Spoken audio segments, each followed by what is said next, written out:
The F-22 Raptor was falling apart at 40,000 feet, its left engine spitting flames into the thin Arctic air while warning lights painted the cockpit in angry reds and yellows.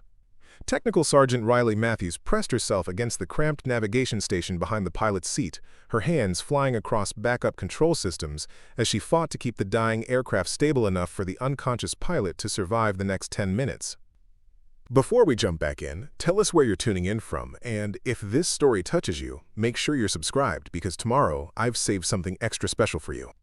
Blood from Major Jake Harrison's head wound had splattered across the primary flight controls, his body slumped forward against restraints that were the only thing preventing him from pitching the aircraft into an unrecoverable dive.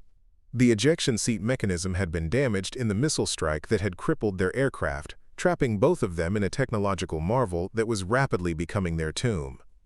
Fairbanks Control, Ghost 7-4, declaring emergency. Riley's voice cracked slightly as she transmitted on the emergency frequency, her usual calm demeanor strained by the reality of their situation.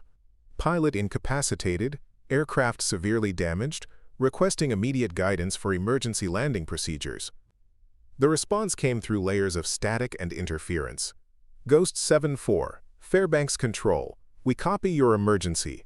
Be advised, the nearest suitable runway is Elmendorf Air Force Base, bearing 180, distance 97 nautical miles.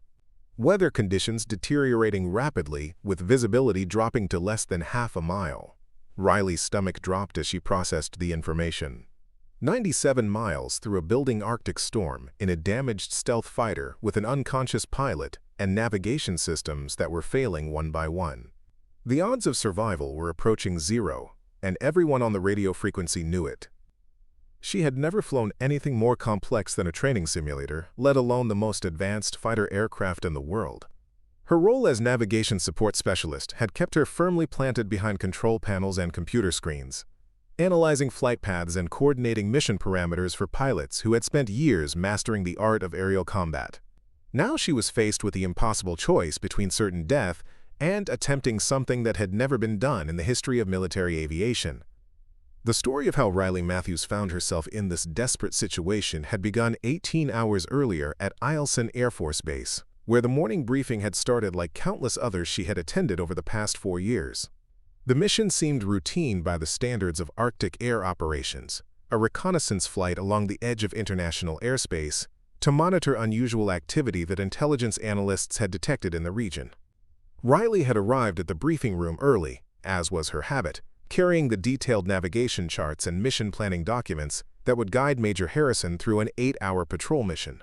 Her preparation was meticulous, reflecting the perfectionist tendencies that had made her the go-to navigation specialist for complex missions requiring precision timing and route planning. "Matthews, you're riding back seat today," Colonel Sandra Blake had announced, her tone suggesting this was a last-minute change to standard operating procedures. "Lieutenant Parker called in sick, and we need someone who knows this route backwards and forwards." The news had sent a jolt of excitement through Riley's chest, tempered by professional anxiety about stepping outside her normal role.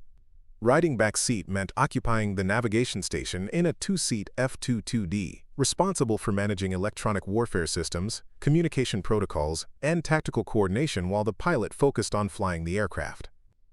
It was a role she had trained for extensively but had never performed in actual combat conditions. Most navigation specialists spent their entire careers working from ground-based control centers, coordinating missions from the safety of fortified bunkers, rather than experiencing the physical reality of high-speed flight and potential combat engagement.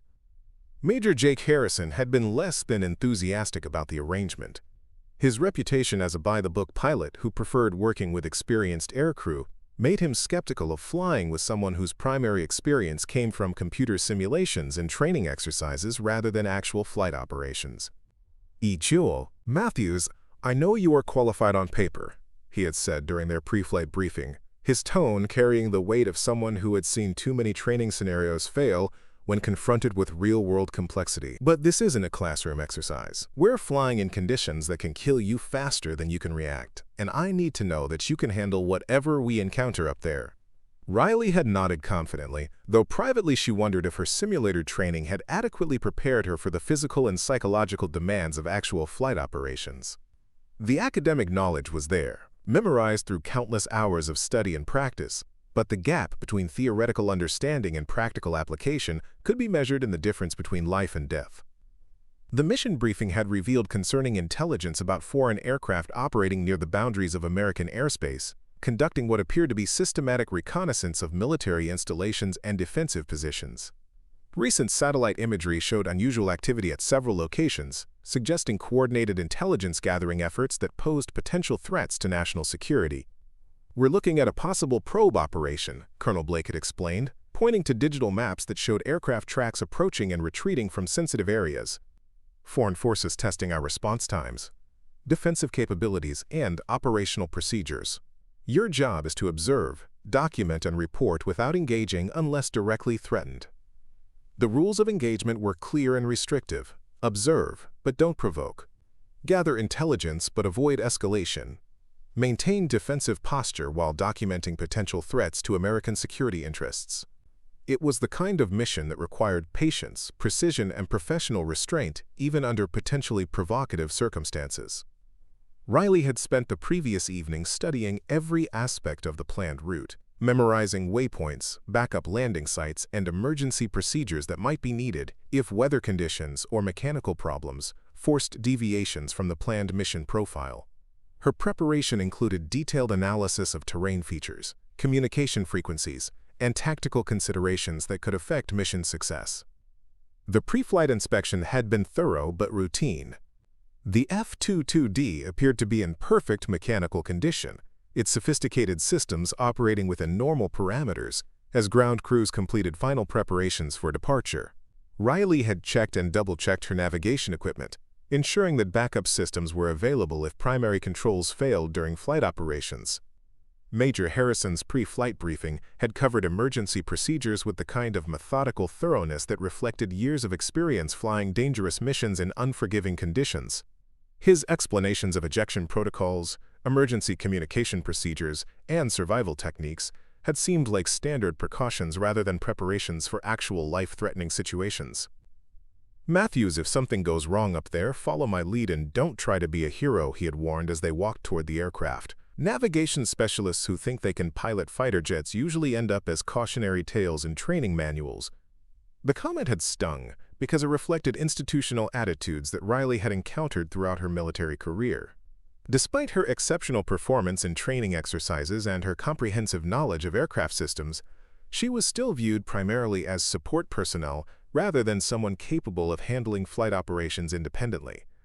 The takeoff had been smooth, the powerful engines lifting them into clear morning skies above the Alaska wilderness. Riley had felt the familiar surge of excitement that came with acceleration and climb, but this time it was intensified by the knowledge that she was actually participating in flight operations rather than monitoring them from ground control stations. For the first 4 hours of the mission, everything had proceeded according to plan. They had followed their prescribed route along international boundaries, documenting aircraft movements and unusual activity while maintaining the defensive posture required by their rules of engagement. Riley's navigation systems had performed flawlessly, providing precise positioning data and tactical information that allowed Major Harrison to complete his reconnaissance objectives efficiently.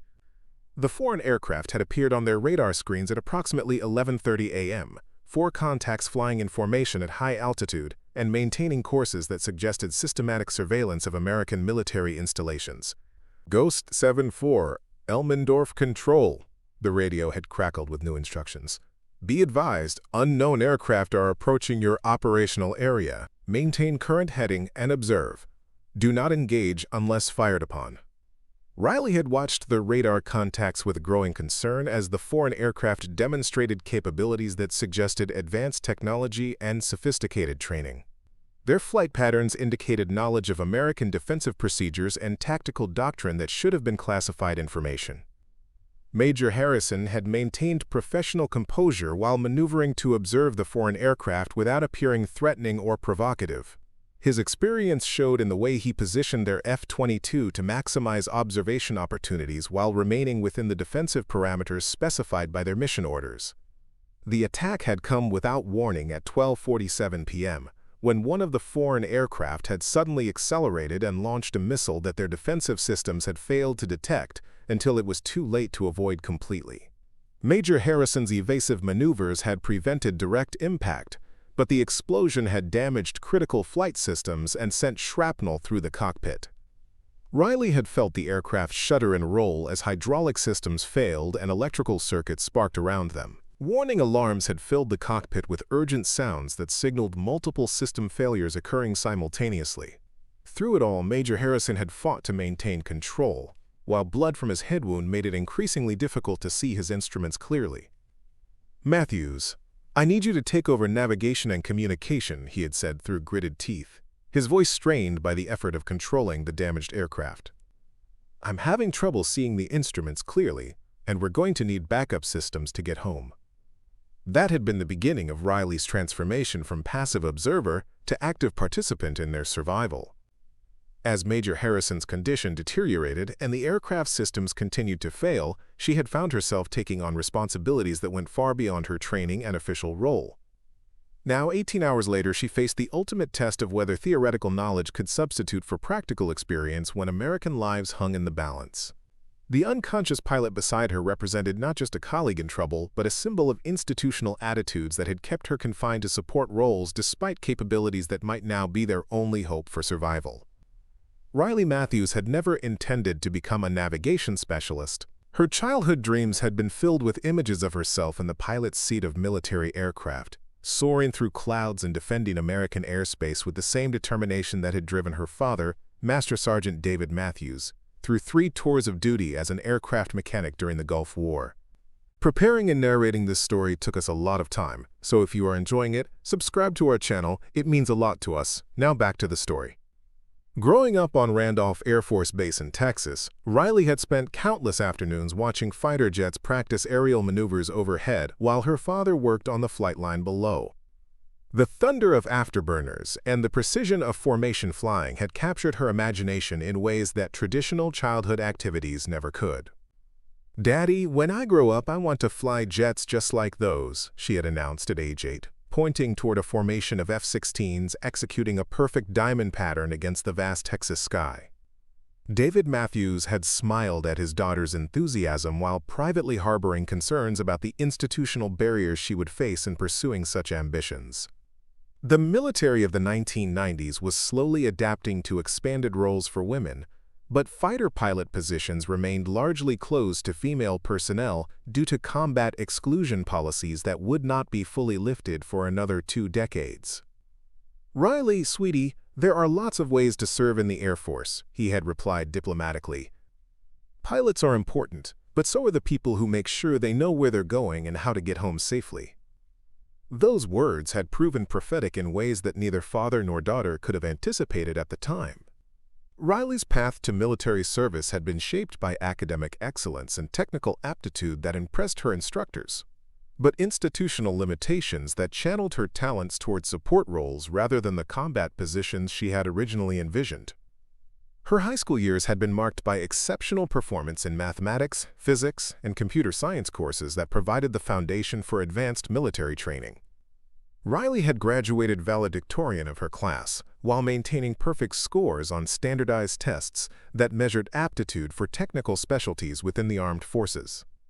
The Air Force recruiter who visited her high school during senior year had been impressed by her test scores and academic achievements, but had steered her toward career fields that emphasized technical support rather than operational flying.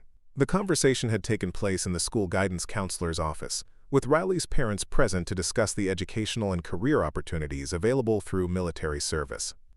"Ms. Matthews, your test scores indicate exceptional aptitude for navigation and electronic warfare systems," Staff Sergeant Maria Rodriguez had explained while reviewing Riley's academic transcripts. "These specialties offer excellent training, rapid advancement opportunities, and the chance to work directly with aircrew on critical mission operations." Riley had pressed for information about pilot training programs, but the recruiter's responses had been diplomatically evasive. Women were still excluded from combat aircraft assignments, making fighter pilot training unavailable regardless of academic qualifications or personal motivation. The institutional barriers were presented as temporary policy limitations rather than permanent restrictions. "The military is constantly evolving," Rodriguez had assured her. "By the time you complete your initial training and gain some experience, opportunities that don't exist today might become available. The important thing is to get started in a field where your talents can be put to immediate use. Riley's parents had supported her decision to enlist, though her mother, Jennifer Matthews, had expressed concerns about the challenges their daughter might face as a woman in what remained a predominantly male institution. Jennifer's own experience as a military spouse had given her insights into both the opportunities and obstacles that awaited young women entering the armed forces. Basic military training at Lackland Air Force Base had been demanding but straightforward for someone with Riley's academic background and physical conditioning. Her performance had consistently ranked in the top 5% of her training class, earning recognition from instructors who noted her leadership potential and technical aptitude. The navigation training program at Randolph Air Force Base had been far more challenging, requiring mastery of complex mathematical calculations, advanced computer systems, and tactical procedures that would determine the success or failure of critical military operations. Riley had excelled in every aspect of the curriculum, often scoring higher than students who had been specifically recruited for technical specialties. Her instructors had been impressed by her ability to visualize three-dimensional flight paths, calculate fuel consumption under varying conditions, and coordinate multiple aircraft through complex mission profiles. These skills had traditionally been the domain of experienced navigators with years of practical experience, but Riley had demonstrated natural aptitude that exceeded many veteran specialists. Captain Thomas Anderson, her primary instructor during advanced navigation training, had recognized potential that went far beyond normal expectations for someone in her career field. Anderson had 23 years of experience training navigators and had developed an eye for students who possessed exceptional abilities. "Matthews, you've got instincts that most people develop only after years of actual flight experience," he had told her during a particularly challenging training exercise. "Your situational awareness and tactical thinking are impressive. Have you considered applying for pilot training when the policies change?" The suggestion had rekindled dreams that Riley had reluctantly set aside when she accepted the reality of institutional limitations. Policy changes were being discussed throughout the military as social attitudes evolved and combat effectiveness studies demonstrated the value of expanded personnel assignments, but the timeline for implementation remained uncertain. Riley had graduated from navigation school ranked first in her class, with honors that reflected exceptional performance across all areas of study. Her achievements had earned her first choice of duty assignments, leading to her posting at Eielson Air Force Base in Alaska, where the challenging environment and complex mission requirements would test her skills under the most demanding conditions. Alaska had proven to be everything she had hoped for and more. The 354th Fighter Wing at Eielson operated some of the most advanced aircraft in the Air Force inventory, conducting missions that required precision navigation through harsh weather conditions and over terrain that offered few landmarks for visual reference. Riley's technical expertise had quickly made her indispensable to flight operations. Her first supervisor, Master Sergeant Robert Chen, had been skeptical about assigning a newly graduated specialist to operations involving the most expensive and complex aircraft in the military. Chen had 30 years of experience in aircraft maintenance and flight operations, making him cautious about personnel whose capabilities had been demonstrated only in training environments. "Matthews, I don't care how high your test scores were," Chen had said during her initial briefing. "Real-world operations are different from classroom exercises. Make a mistake up here, and people die. Make a mistake with an F-22, and taxpayers lose $73 million. Riley had understood the skepticism and had worked methodically to demonstrate reliability under actual operational conditions. Her first assignments had involved routine transport missions and training exercises where errors would be educational rather than catastrophic. She had performed flawlessly, gradually earning the trust of aircrew and supervisors who had initially viewed her as an unproven quantity. Within 6 months, she had been cleared for increasingly complex missions, including the reconnaissance flights that required precise navigation through international airspace where political sensitivities made accuracy essential. Her reputation for thoroughness and reliability had made her the preferred navigator for missions involving sensitive operations or challenging conditions. The institutional barriers that had shaped her career path had also created opportunities that might not have existed in more traditional assignments. Alaska's remote location and demanding operational environment had created a culture where competence mattered more than gender or career field designations. Riley's technical expertise had earned respect from colleagues who judged performance rather than demographics. Captain Lisa Wong, the 354th Fighter Wing's operations officer, had become both a mentor and advocate for Riley's continued professional development.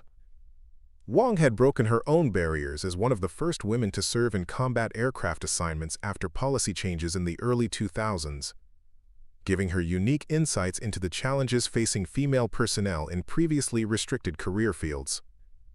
"Matthews, you've got abilities that go far beyond navigation support," Wong had told her during a performance evaluation.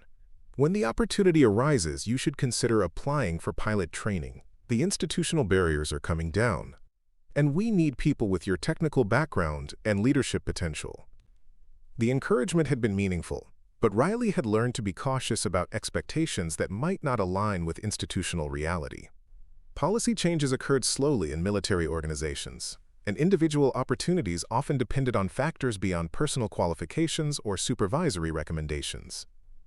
Her daily routine at Eielson had involved preparing navigation plans for complex missions while monitoring weather conditions and tactical situations that could affect flight operations. The work required constant attention to detail and the ability to process large amounts of information quickly and accurately under pressure. Riley had also begun volunteering for additional training opportunities that expanded her knowledge of aircraft systems and flight operations. She had completed courses in electronic warfare systems, emergency procedures, and tactical communications that went beyond normal requirements for navigation specialists but provided valuable background for understanding the broader context of military aviation. Her technical curiosity had led her to spend off-duty hours studying flight manuals and aircraft specifications, developing knowledge that impressed pilots and maintenance personnel who discovered her depth of understanding during casual conversations. This self-directed learning had created expertise that would prove crucial when normal procedures failed and improvisation became necessary for survival. The morning of the fateful reconnaissance mission had found Riley reviewing intelligence reports and weather forecasts with the same meticulous attention to detail that had characterized her approach to every assignment. The mission planning had been routine by Eielson standards, involving coordination with multiple agencies and careful attention to international boundaries that could not be crossed without creating diplomatic incidents. Colonel Sandra Blake had announced the backseat assignment with the casual tone of someone making a routine administrative decision, unaware that she was placing Riley in a position where 4 years of training and natural aptitude would be tested under the most extreme conditions imaginable. Major Jake Harrison's skepticism about flying with an inexperienced navigator had been understandable, given the high stakes involved in reconnaissance missions along international boundaries. His preference for working with experienced aircrew reflected professional caution rather than personal bias, though the effect had been to reinforce institutional attitudes that viewed Riley primarily as support personnel. The pre-flight briefing had proceeded normally, with Harrison covering emergency procedures and tactical considerations that seemed like standard precautions rather than preparations for actual crisis situations. Riley had listened carefully, while privately hoping that her theoretical knowledge would prove adequate if practical application became necessary. As she had walked toward the F-22D that morning, Riley had reflected on the path that had brought her from childhood dreams of flying fighters to riding back seat on reconnaissance missions. The journey had been shaped by institutional barriers and personal determination in equal measure, creating opportunities that might not have existed for someone following more traditional career paths. Now, 18 hours later and 40,000 feet above the Alaskan wilderness, those seemingly routine preparations had become the foundation for decisions that would determine whether she and Major Harrison would survive to see another sunrise. The emergency frequency crackled with voices from multiple control centers, as Riley's desperate situation became the focus of a crisis response that stretched across 3 time zones. At Elmendorf Air Force Base, Brigadier General Marcus Freeman found himself coordinating a rescue operation that had no precedent in military aviation history. "Sir, we have a navigation specialist attempting to pilot a severely damaged F-22 with an unconscious pilot," Colonel Patricia Hayes reported from the Base Operations Center. "Technical Sergeant Matthews has no flight training beyond basic simulator experience, but she's the only person capable of getting that aircraft on the ground." Freeman's weathered face reflected 40 years of military experience that had prepared him for many impossible situations, but never one quite like this. The institutional protocols for aircraft emergencies assumed that qualified pilots would be available to handle crisis situations. No manual existed for a scenario where a support specialist would need to perform duties far beyond her training and authorization. "Colonel, what's the assessment from our flight instructors? Is it even theoretically possible for someone with her background to land that aircraft safely?" Freeman asked, though he suspected the answer would not be encouraging. Lieutenant Colonel James Mitchell, the base's senior F-22 instructor pilot, had been monitoring the emergency frequencies since Riley's first distress call. His expression reflected professional skepticism, mixed with genuine concern for the two airmen whose lives hung in the balance 40,000 feet above the Arctic wilderness. "General, the F-22 is the most complex aircraft in our inventory," Mitchell replied carefully. "Even experienced pilots require extensive training before they're qualified for solo operations. What we're asking Technical Sergeant Matthews to do has never been attempted, and frankly, the odds of success are minimal." The blunt assessment created uncomfortable silence in the operations center as senior officers grappled with alternatives that ranged from unlikely to impossible. Traditional rescue procedures were useless when the aircraft in distress was flying at altitudes and speeds that made external assistance impossible. Riley's voice cut through the radio static with updates that painted an increasingly desperate picture. "Elmendorf Control, Ghost 7-4. Major Harrison remains unconscious. I've stabilized some flight systems, but we're losing altitude gradually. Current position approximately 60 miles northwest of your location." The technical details of her situation were sobering. Primary flight controls had been damaged in the missile attack, forcing reliance on backup systems that were never intended for extended use. Hydraulic pressure was dropping steadily, making control inputs increasingly difficult. Most critically, fuel consumption had increased dramatically due to engine damage, giving them perhaps 20 minutes before complete power loss. "Matthews, this is Colonel Blake at Eielson," came the familiar voice of Riley's wing commander. "We're coordinating with Elmendorf to provide whatever assistance possible. Can you give us a detailed assessment of your aircraft's condition?" Riley's response demonstrated technical knowledge that surprised many of the senior officers monitoring the emergency frequency. Her analysis of damaged systems was precise and comprehensive, revealing an understanding of aircraft engineering that went far beyond normal expectations for navigation specialists. "Colonel, the left engine is running rough with visible flame from exhaust. I've reduced power to minimize fire risk, but that's increasing our rate of descent. Primary hydraulics failed, but backup systems are maintaining partial control authority. Navigation computers are intermittent, and I'm relying on emergency instruments for basic flight data."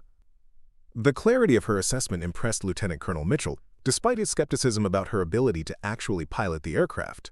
General Matthews clearly understands what's happening to that aircraft. The question is whether understanding systems and actually flying them are skills that can be bridged through emergency instruction. Freeman made a decision that would either save 2 lives or document the failure of institutional procedures when confronted with unprecedented circumstances. "Colonel Mitchell, I want you to establish direct communication with Technical Sergeant Matthews.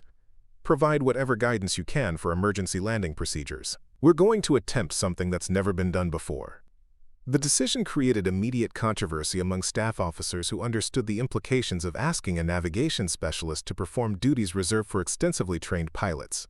Major Sarah Bennett, the wing's legal officer, voiced concerns that had been whispered in private conversations throughout the operations center. "Generally, if we provide instruction for unauthorized flight operations and the attempt results in casualties, we could face significant legal liability. Technical Sergeant Matthews is not qualified for F-22 operations under any existing regulations." Freeman's response reflected the kind of command decision that separated leaders from administrators. "Major, our primary obligation is to the lives of those airmen. Legal considerations are secondary to getting them home safely. If that means bending regulations, then that's what we'll do." The exchange highlighted fundamental tensions between institutional protocols designed to prevent unauthorized actions and emergency situations where those same protocols could prevent necessary life-saving measures. Military organizations operated on the principle that following established procedures would produce predictable results, but Riley's situation fell outside the boundaries of any established procedure.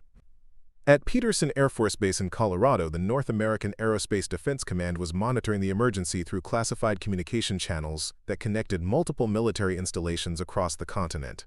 The unprecedented nature of the situation had attracted attention from the highest levels of military leadership.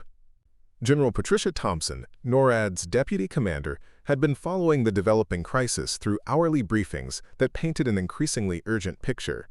Her own background as a former test pilot gave her unique insights into both the technical challenges Riley faced and the institutional resistance she was likely to encounter. "This situation exposes fundamental gaps in our emergency response procedures," Thompson observed during a secure video conference with Pacific Air Force's leadership. "We've assumed that qualified pilots would always be available during aircraft emergencies, but combat operations don't always provide that luxury." The broader implications of Riley's situation were becoming clear to senior leaders who recognized that institutional assumptions about roles and capabilities were being tested under the most extreme circumstances possible. If a navigation specialist could successfully pilot a damaged F-22, it would challenge traditional boundaries between support and operational personnel. Back at Elmendorf, Lieutenant Colonel Mitchell had established direct radio contact with Riley and was beginning to understand the full scope of what they were attempting. His initial briefing covered basic flight principles that most pilots learned during their first weeks of training, but which needed to be compressed into a few minutes of emergency instruction. "Matthews, flying an aircraft is fundamentally about managing energy and controlling attitude," Mitchell explained over the radio. "You need to understand that altitude and airspeed are interchangeable. If you're losing one, you can trade the other to maintain control." Riley's responses demonstrated quick comprehension of concepts that typically required extensive practice to master. Her technical background had provided a foundation for understanding the physics of flight, even if she had never applied those principles in actual aircraft operations. "Colonel, I understand the relationship between altitude and airspeed. My concern is that the damaged engine isn't providing consistent power, making energy management unpredictable. How do I compensate for power fluctuations during approach?" The sophistication of her question impressed Mitchell despite his reservations about the overall situation. "Matthews, you're asking the right questions. Power management in a damaged aircraft requires constant adjustment based on engine response. You'll need to fly the aircraft rather than relying on standard procedures." The conversation was being recorded by multiple agencies for later analysis, creating a historical record of emergency procedures that had never been documented because they had never been attempted. Riley's situation was generating new knowledge about human capabilities under extreme stress and the potential for cross-training between military specialties. At the Pentagon, senior Air Force leadership was monitoring the situation through classified briefings that emphasized both the immediate crisis and its potential long-term implications for personnel policies. The possibility that a navigation specialist might successfully pilot a fighter aircraft challenged assumptions about training requirements and capability boundaries. Secretary of the Air Force Margaret Davis had been briefed on the situation during her morning security update, leading to discussions about policy implications that extended far beyond the immediate emergency. Her background in aerospace engineering gave her technical insights into what Riley was attempting to accomplish. "If Technical Sergeant Matthews succeeds in landing that aircraft, it will raise serious questions about our current pilot training requirements," Davis observed during a meeting with senior staff officers.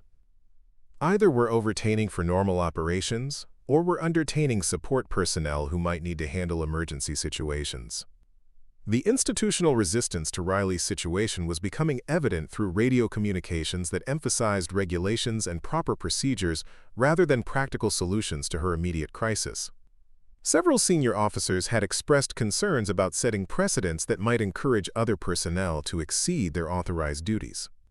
Major General Robert Hayes, commander of Alaskan Air Command, had been monitoring the emergency from his headquarters at Joint Base Elmendorf-Richardson.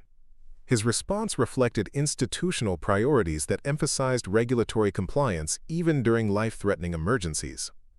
"Colonel Blake, I want to ensure that this situation doesn't create expectations for similar actions in the future," Hayes transmitted on a secure frequency.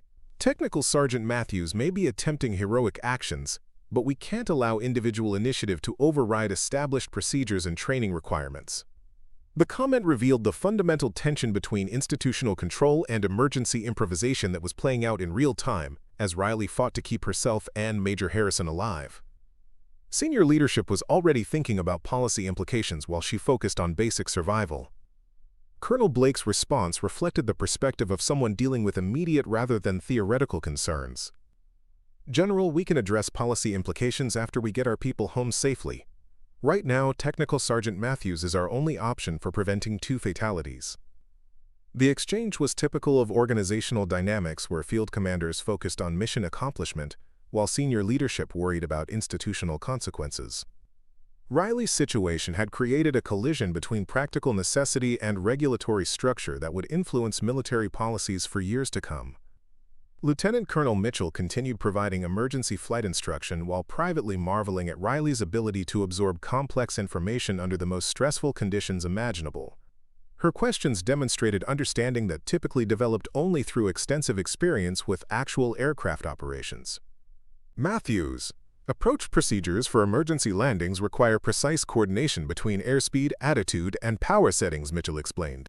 You'll need to maintain specific parameters throughout the approach, with very little margin for error. Riley's response reflected growing confidence, despite the overwhelming nature of her situation.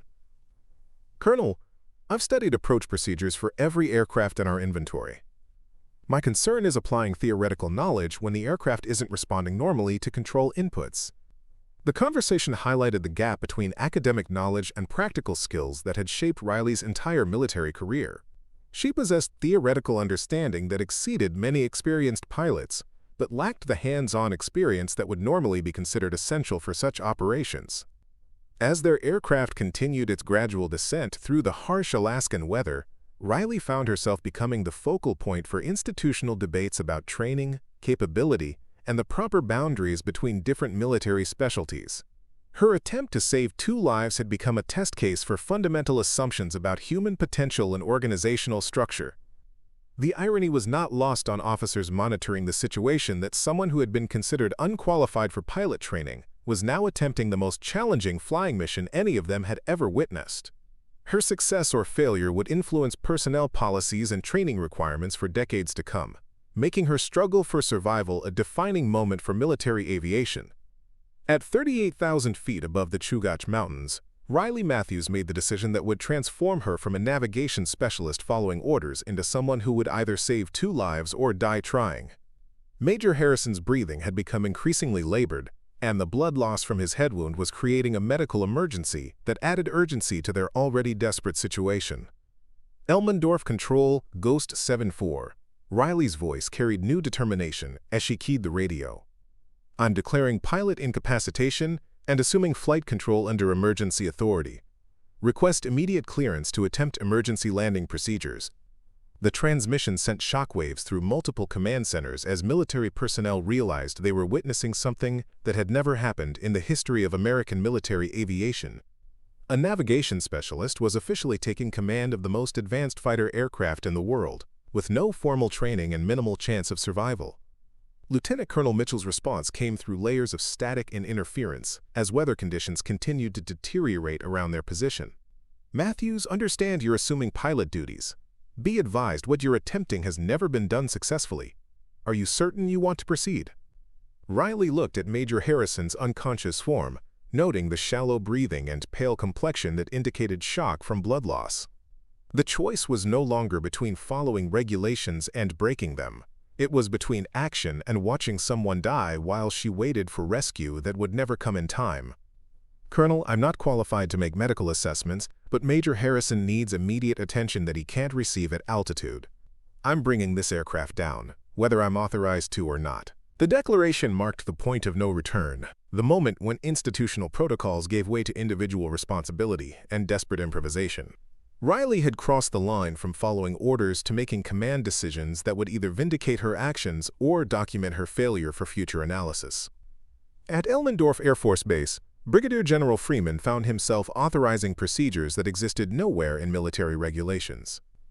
The decision to support Riley's attempt required him to override decades of institutional caution about unauthorized actions and their potential consequences. All stations, this is Elmendorf Command, Freeman transmitted on the emergency frequency. Technical Sergeant Matthews is authorized to attempt emergency landing procedures under my direct authority. All available resources will be dedicated to supporting this operation. The authorization carried political risks that extended far beyond the immediate emergency. Freeman was essentially creating new military policy in real time. establishing precedents that could influence personnel decisions and training requirements for years to come. His career would likely be defined by the success or failure of the next hour. Colonel Patricia Hayes coordinated the ground response from Elmendorf's operations center, marshaling emergency equipment and medical personnel for an arrival that might result in a successful landing or a catastrophic crash. The base's emergency procedures had never contemplated a scenario where the pilot would be someone with no flight training. Medical teams to standby positions, Hayes announced over the base public address system. Fire and rescue units prepare for possible aircraft emergencies. This is not a drill.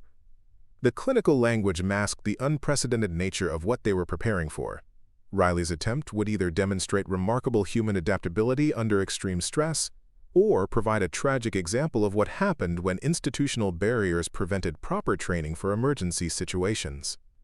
40 miles northwest of Elmendorf, Riley began her descent through weather conditions that would have challenged experienced pilots in undamaged aircraft. The F-22's sophisticated flight computers had been designed to assist qualified pilots, but many of their functions were now either damaged or operating beyond normal parameters. Ghost 74, Elmendorf Approach Control, came a new voice over the radio. I'm Captain Rebecca Torres, Senior Approach Controller. I'll be talking you through the landing procedures, step by step. Current weather at Elmendorf shows visibility 1 mile in snow, winds from 270 at 25 knots, gusting to 35. The weather report confirmed Riley's worst fears about the conditions she would face during her approach. Limited visibility would make visual reference difficult, while gusty crosswinds would require constant control adjustments to maintain runway alignment. Even experienced pilots found such conditions challenging in normal circumstances.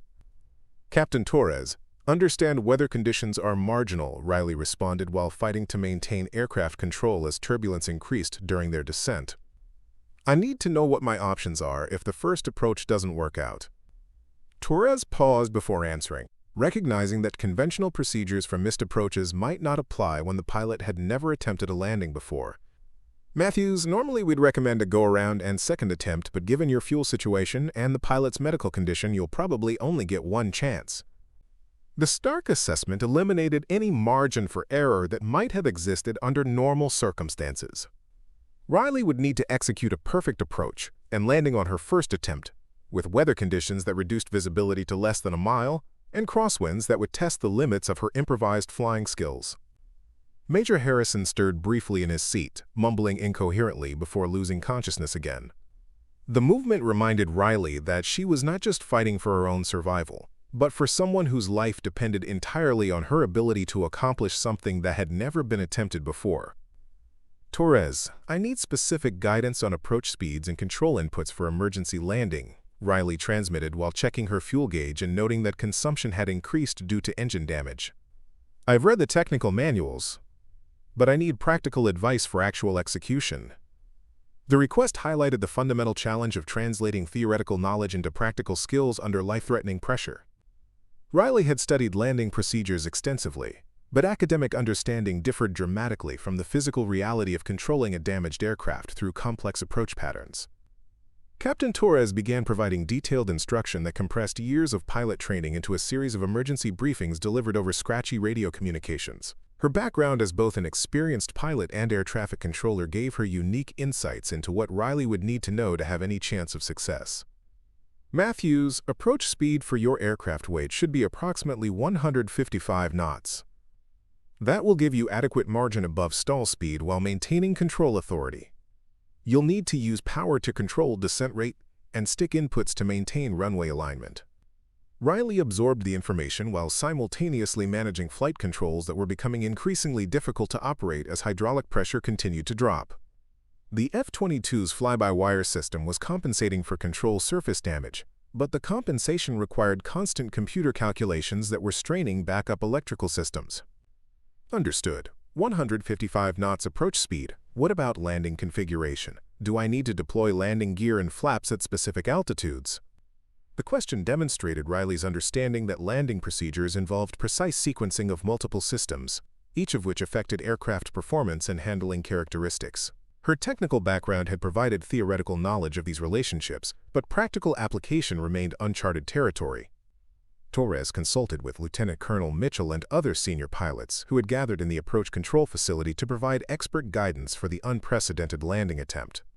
Their combined experience represented thousands of hours of F-22 operations, but none of them had ever coached someone through emergency procedures under such circumstances. Matthews, deploy landing gear at 5 miles from runway threshold, Torres advised. Flaps should be extended gradually during the final approach to maintain control effectiveness. Be prepared for significant changes in aircraft handling as you configure for landing. At Peterson Air Force Base, General Patricia Thompson was monitoring the situation through classified communication channels that connected her to senior leadership throughout the military chain of command. Her own experience as a test pilot gave her technical insights into the extraordinary difficulty of what Riley was attempting. This represents either remarkable human adaptability or a tragic example of institutional failure, Thompson observed during a secure video conference with Pacific Air Force's leadership.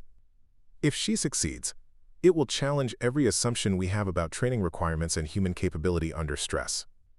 The broader implications of Riley's situation were becoming clear to senior leaders who recognized that her success or failure would influence military personnel policies for decades. Traditional boundaries between support and operational roles were being tested under the most extreme circumstances possible.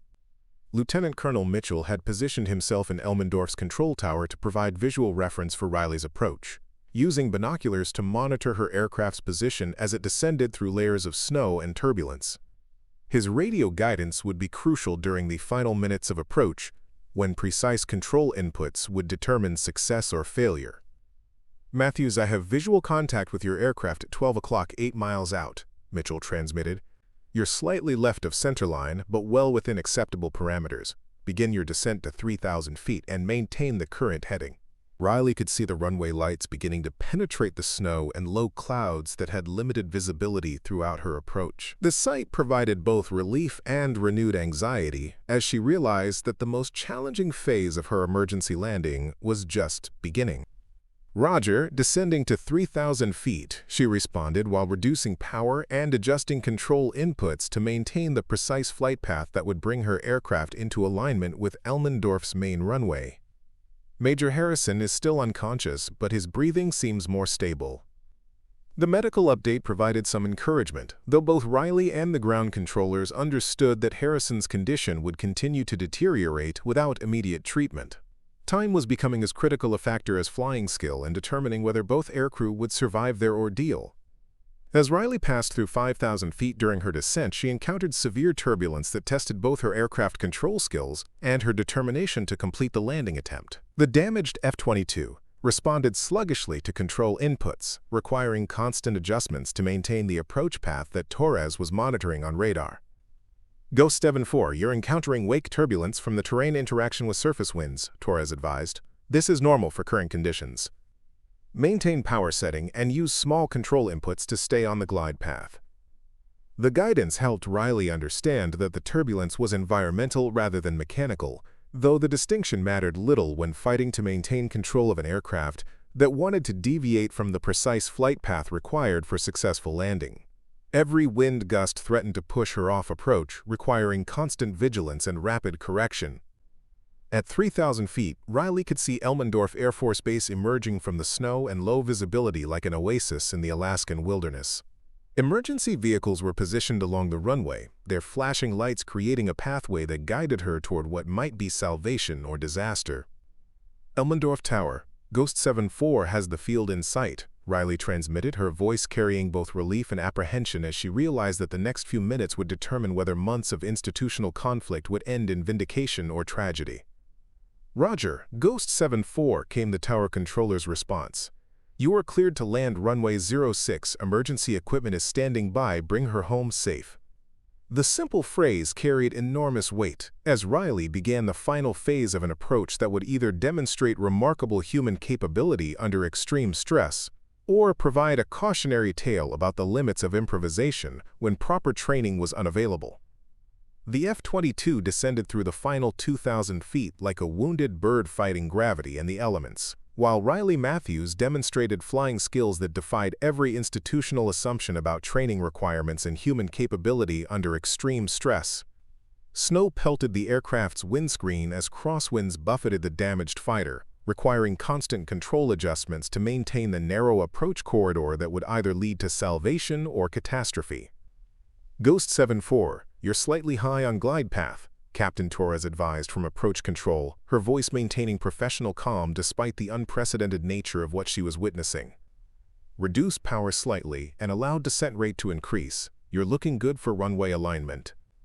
Riley's hands moved across controls she had studied but never operated under actual flight conditions, translating theoretical knowledge into physical actions that would determine whether she and Major Harrison would survive the next 3 minutes. The damaged hydraulic systems made every input a struggle, requiring force that left her arms aching from the constant battle to maintain aircraft control. At 1,500 feet, she deployed the landing gear according to the procedures Torres had outlined, feeling the aircraft shudder as the wheels extended into the slipstream.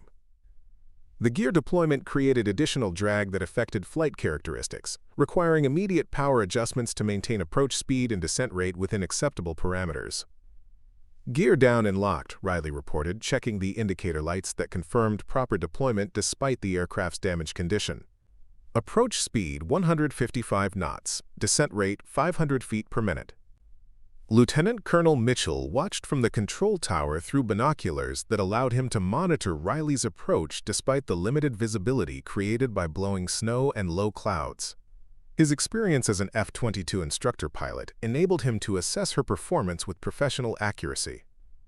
"Matthews, your approach looks stable," Mitchell transmitted, though privately he marveled at her ability to maintain precise flight parameters under conditions that would challenge pilots with thousands of hours of experience. Begin extending flaps at 1 mile final. Small inputs only. The aircraft will want to pitch up as flaps deploy. The warning proved accurate as Riley began flap extension at the prescribed distance from runway threshold. The F-22's nose pitched upward as the additional lift from extended flaps changed the aircraft's aerodynamic balance, requiring immediate control inputs to maintain proper attitude and approach angle. Riley had studied these effects in technical manuals, but experiencing them firsthand while fighting crosswinds and managing damaged flight controls created sensory overload that tested the limits of human information processing. Every system change required conscious thought and deliberate action rather than the muscle memory that experienced pilots developed through repetitive training. Flaps extended, maintaining approach speed, she reported, while making rapid calculations about fuel remaining and the time available before complete power loss would make controlled flight impossible. The damaged left engine was consuming fuel at rates far above normal specifications, creating urgency that allowed no margin for error. At 500 feet above ground level, Riley could see individual emergency vehicles positioned along Elmendorf's runway, their flashing lights creating reference points that helped her judge lateral alignment, despite the swirling snow that reduced forward visibility. Fire trucks and ambulances waited with crews ready to respond to either a successful landing or a catastrophic crash. Major Harrison stirred again in his seat, mumbling words that were incoherent but suggested he was beginning to regain consciousness as their altitude decreased and cabin pressure normalized. His movement provided hope that immediate medical attention might be sufficient to address his injuries, assuming they could reach the ground safely. "Jake, stay with me," Riley said quietly, though she knew Harrison probably couldn't hear her clearly. "We're almost home. Just hold on for another minute." Captain Torres continued providing guidance as Riley entered the most critical phase of approach, where precise control inputs and split-second reactions would determine the outcome of their emergency landing. "Ghost 7-4, your 1 mile final. On glide path, airspeed looks good. Continue the present approach." The runway appeared and disappeared through shifting snow squalls that created visual illusions about distance and alignment. Riley found herself relying more on instrument references than visual cues, using her technical understanding of navigation systems to maintain proper approach parameters when natural vision failed. At 200 feet above the runway, she encountered severe wind shear that dropped the aircraft's nose and increased descent rate beyond safe parameters. The sudden change required immediate power addition and aggressive control inputs to arrest the descent and regain proper approach attitude. "Power! Power!" Mitchell shouted over the radio as he watched the F-22 sink below the normal glide path. "Add power and pull back on the stick to arrest the descent rate." Riley's response was instinctive rather than trained. adding full military power from the functioning right engine, while pulling back on flight controls that felt like they were moving through thick molasses due to hydraulic system damage. The aircraft responded sluggishly but began climbing back toward the proper approach angle. The power addition from one engine created asymmetric thrust that wanted to roll the aircraft left, requiring constant right rudder pressure to maintain runway alignment. Riley had read about these effects, but experiencing them while trying to execute a precision approach tested her ability to process multiple control inputs simultaneously. "Good recovery," Torres called as Riley regained proper approach parameters. "You're back on the glide path, 50 feet, 30 feet, 10 feet. Start your flare now." The flare maneuver required Riley to pull back gently on the flight controls to reduce descent rate and transition from approach attitude to landing attitude, just as the aircraft reached runway level. Too aggressive, and she would balloon back into the air. Too gentle, and she would impact the runway at dangerous vertical speeds. Riley's execution was imperfect but adequate, the F-22 touching down hard on Elmendorf's main runway with a bounce that momentarily lifted them back into the air, before settling onto the concrete with a shriek of tires and the roar of reverse thrust from the functioning engine. "We're down!" Riley shouted into her radio as she deployed the drag chute and applied maximum braking, fighting to bring the damaged aircraft to a controlled stop before running out of runway. Ghost 74 is on the ground at Elmendorf. The landing roll seemed to last forever as Riley struggled with brakes that responded unpredictably due to hydraulic system damage. The aircraft pulled strongly to the left, requiring constant right rudder pressure to maintain directional control, while emergency vehicles raced alongside, ready to respond if fire or other hazards developed. Fire Chief Master Sergeant Angela Rodriguez had positioned her crews strategically along the runway, anticipating the multiple scenarios that might develop when a damaged fighter aircraft attempted an emergency landing. Her 28 years of experience had prepared her for many situations, but never one where the pilot had no formal flight training. "All units, aircraft is on the ground and rolling," Rodriguez transmitted to her emergency crews. "Stand by for possible fire suppression or medical response." The F-22 finally came to rest approximately 5,000 feet down Elmendorf's 10,000-foot runway, leaving adequate margin for safety while demonstrating Riley's ability to execute emergency procedures under the most challenging conditions possible. Steam rose from overheated brakes as fire crews approached to ensure no immediate hazards threatened the aircraft or its occupants.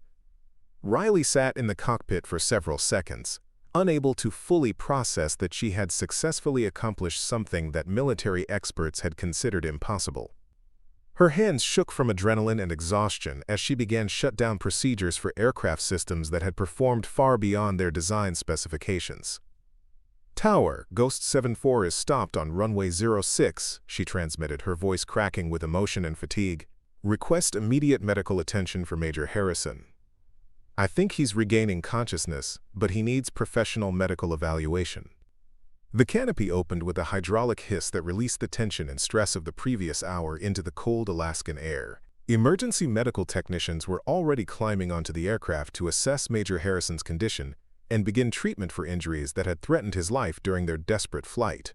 "Ma'am, I'm Sergeant First Class Michael Chen, flight medic," the first responder said as he reached Riley's position. "Are you injured? Do you need medical attention?" Riley shook her head while watching medics carefully extract Major Harrison from the pilot's seat. His color looked better than it had during their flight, and his responses to medical stimuli suggested that his injuries, while serious, were not life-threatening if treated promptly. Brigadier General Freeman arrived at the aircraft within minutes of landing, his expression mixing relief with professional amazement at what he had witnessed. His decision to authorize Riley's landing attempt had risked his career and violated numerous regulations, but the successful outcome validated his judgment in supporting individual initiative over institutional caution. "Technical Sergeant Matthews," Freeman said as Riley climbed down from the aircraft, "that was either the most remarkable display of emergency flying I've ever seen, or the luckiest landing in aviation history. Probably both." Riley's response reflected exhaustion and relief rather than pride or satisfaction. "General, I just did what needed to be done. Major Harrison's the one who got us through the initial attack and kept the aircraft controllable long enough for me to attempt a landing." Lieutenant Colonel Mitchell approached with an expression that mixed professional respect with obvious disbelief at what he had observed. His role in providing emergency flight instruction had made him a participant in aviation history, though he had never expected to coach someone through their first landing in the most advanced fighter aircraft in the world. "Matthews, I've been flying F-22s for 8 years, and I'm not sure I could have handled that aircraft in its damaged condition as well as you did," Mitchell said, his voice carrying genuine admiration. "Your situational awareness and aircraft control were impressive under impossible circumstances." The praise meant more to Riley than any formal recognition could have provided, coming from someone whose professional opinion carried weight throughout the fighter pilot community. Mitchell's assessment validated her technical knowledge and emergency decision-making under conditions that had tested the limits of human capability. Colonel Patricia Hayes coordinated the post-landing activities that would determine both the immediate medical response and the longer-term implications of Riley's unauthorized flight operations. Her efficiency in managing the emergency had contributed significantly to the successful outcome, though the institutional consequences remained to be determined. "Technical Sergeant Matthews, you'll need to remain available for debriefing and medical evaluation," Hayes explained while watching medics load Major Harrison into an ambulance for transport to the base hospital. "This incident will require extensive documentation and investigation." The clinical language masked the historic nature of what had occurred, though Riley understood that her actions would be analyzed and debated by military personnel for years to come. She had demonstrated capabilities that challenged fundamental assumptions about training requirements and role boundaries within military organizations. Major Harrison regained full consciousness as medics prepared him for transport, his first coherent words directed toward Riley as she stood beside the ambulance. His expression reflected confusion about their current location mixed with gratitude for her actions during their emergency. "Riley, did you actually land this aircraft?" Harrison asked, his voice weak but clear enough to convey amazement at their survival. "The last thing I remember clearly was the missile impact and losing control." Riley nodded while paramedics checked Harrison's vital signs and prepared him for immediate transport to medical facilities. "Jake, you kept us alive long enough for me to figure out the basics. I just followed the procedures you taught me during training flights." The modest response understated the extraordinary nature of her accomplishment, though Riley genuinely believed that teamwork and preparation had been more important than individual heroism. Her technical background had provided the foundation, but Harrison's initial response to the attack had created the opportunity for her emergency intervention. As the ambulance departed for the hospital, Riley found herself surrounded by maintenance personnel who were already beginning preliminary assessment of the aircraft damage that had made their flight so challenging. Chief Master Sergeant Patricia Williams approached with obvious curiosity about the technical aspects of flying damaged systems. "Sergeant Matthews, how did you manage to maintain control with primary hydraulics failed and one engine running rough?" Williams asked, her 26 years of aircraft maintenance experience providing context for understanding the mechanical challenges Riley had overcome. Riley's explanation demonstrated technical knowledge that impressed experienced maintenance personnel who had worked on F-22 systems for years. Her understanding of backup procedures and emergency configurations reflected study that went far beyond normal requirements for navigation specialists. "Chief, I spent a lot of off-duty time studying aircraft systems and emergency procedures," Riley explained. "I never expected to need that knowledge under actual flight conditions, but the theoretical understanding provided a foundation for improvising when normal procedures weren't available." The conversation highlighted the value of self-directed learning and professional curiosity that had prepared Riley for challenges she had never anticipated facing. Her technical expertise had been viewed as academic interest by supervisors who had no way of predicting that such knowledge would become essential for survival. 3 hours after landing, Riley sat in the base hospital waiting room while doctors evaluated Major Harrison's condition and began treatment for injuries that were serious but not life-threatening. Her own medical examination had revealed nothing more than stress-related fatigue and minor bruising from the violent maneuvering required during their emergency flight. Colonel Blake arrived with preliminary reports about the investigation that would examine every aspect of their mission and its unprecedented conclusion. The institutional response would determine whether Riley's actions were viewed as heroic improvisation or dangerous violation of established procedures. "Riley, preliminary analysis suggests you saved not only yours and Major Harrison's lives but also prevented the loss of a $73 million aircraft," Blake reported. "The question now is how this incident affects your career and future assignments." The institutional implications remained uncertain, Though Riley understood that her demonstration of flying capability would inevitably lead to questions about why such abilities had not been recognized or developed through official channels, her success challenged assumptions about training requirements that had shaped military aviation policies for decades. As evening approached over Elmendorf Air Force Base, Riley reflected on the extraordinary events that had transformed her from a navigation specialist following routine procedures into someone who had accomplished something unprecedented in military aviation history. The journey from theoretical knowledge to practical application had required courage, technical skill, and determination that she had never known she possessed. The woman who had been considered, quote, just navigation support, had proven that human capability under extreme stress could exceed every institutional assumption about training requirements and role boundaries. Her emergency landing had not only saved 2 lives, but had opened questions about the untapped potential that might exist throughout military organizations when people were given opportunities to exceed their prescribed limitations. Tomorrow would bring investigations, debriefings, and policy discussions that would influence military aviation for years to come. But tonight, Riley Matthews could take satisfaction in knowing that when faced with an impossible situation, she had found a way to bring herself and Major Harrison home safely, against odds that no reasonable person would have accepted. Up next, you've got 2 more standout stories right on your screen. If this one hits the mark, you won't want to pass these up. Just click and check them out. And don't forget to subscribe and turn on the notification bell so you don't miss any upload from us.